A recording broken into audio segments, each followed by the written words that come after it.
All right, we're going to get some personal finance tips from Matt Heimer, deputy editor of Smart Money Magazine, and now a Chicago resident, or do I speak too soon, Matt?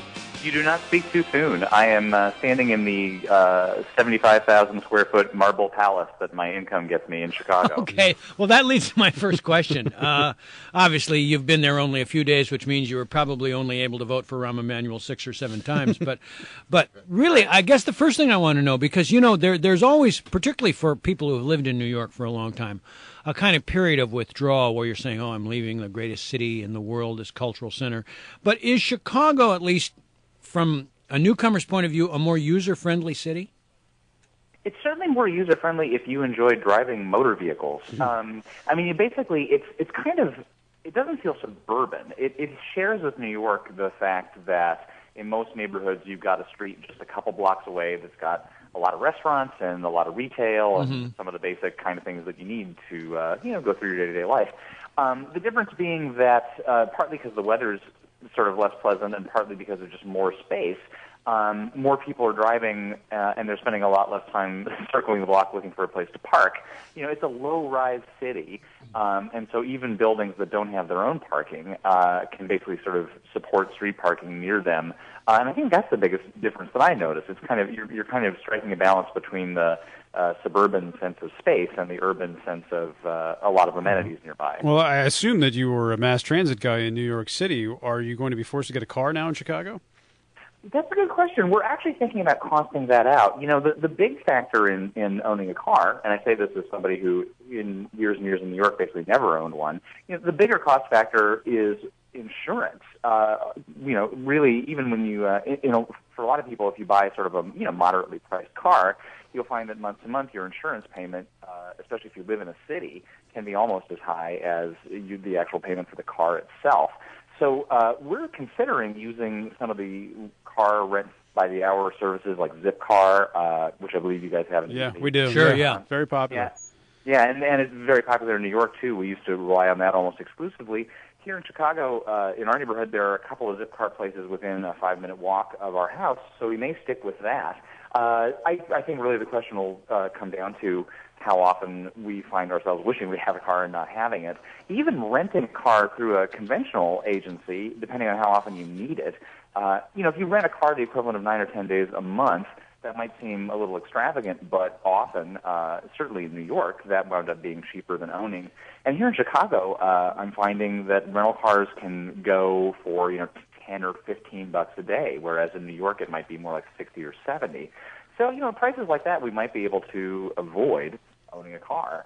In fact, my next big project is to sit down and crunch the numbers and figure out exactly that. Well, speaking of those kinds of topics, obviously we talked about the huge differential in between what you pay for rent and floor space in Chicago versus New York. But what about other items that would be in a personal finance budget? For example, utilities or even food costs. Have you been to a supermarket yet? We have. Utility and food costs are pretty comparable. Food costs might be slightly lower, although one thing we noticed is that being further from the ocean, you're paying a little bit more for fish. You're paying a little bit more for almost any kind of food that might be exported from the coast. And again, that's mostly fish. My wife was quick to notice that manicures and pedicures here cost about 3 times as much as they do in New York. That's interesting. And we think that's just because in New York, just everybody who sort of comes to America with $1 and a dream decides that the way to live that dream is to open a nail salon. So there's about 3 on every block. Yeah, here not so much. All right, what about the price of gas? I don't know how it is in Chicago, but I mean it's over $3 now in the D.C. area. How will rising gas prices? And what's the point, do you think, where individuals say, you know what, I'm going to streamline my driving and I'm only going to use my car when I absolutely need it? People here in Chicago are starting to talk about it because you'll see regular gas around here is over $3.50 a gallon right now, and of course this is an area where the average income is lower than you see in the D.C. area.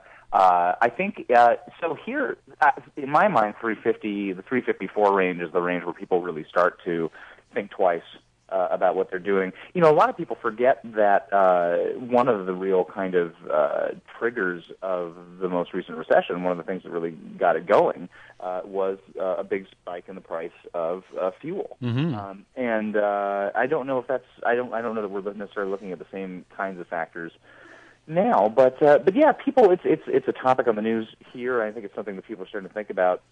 And already, for example, I was while waiting for my internet to be installed, I've been working from a coffee house, and there are all kinds of people who have posted on the coffee house bulletin board that they're interested in ride sharing for a commute downtown, doing a carpool.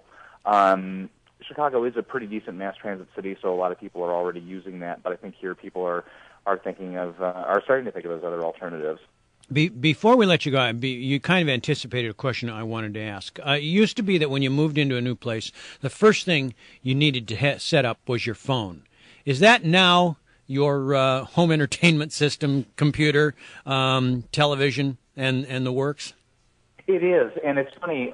We decided, because it made the most sense economically, to do one of those increasingly popular cable and internet and phone bundles. That's what I've got. So and we will have that hopefully in about 2 hours, but we don't have it yet. In our case, we wanted it to be the first thing that we had, but one of the things that you quickly find out is that they won't install a bundle like that unless you've already got all of your hardware set up. Essentially, you need your TV and your computer so that the technician can plug those things in and make sure they work.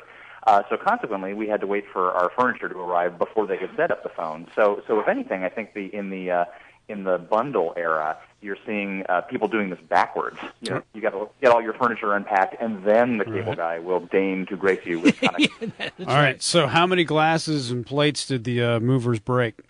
They broke exactly one. No. Yeah, Really? we really. This is not a paid endorsement, but I do want to say the Flat Rate Moving Company really did right by us.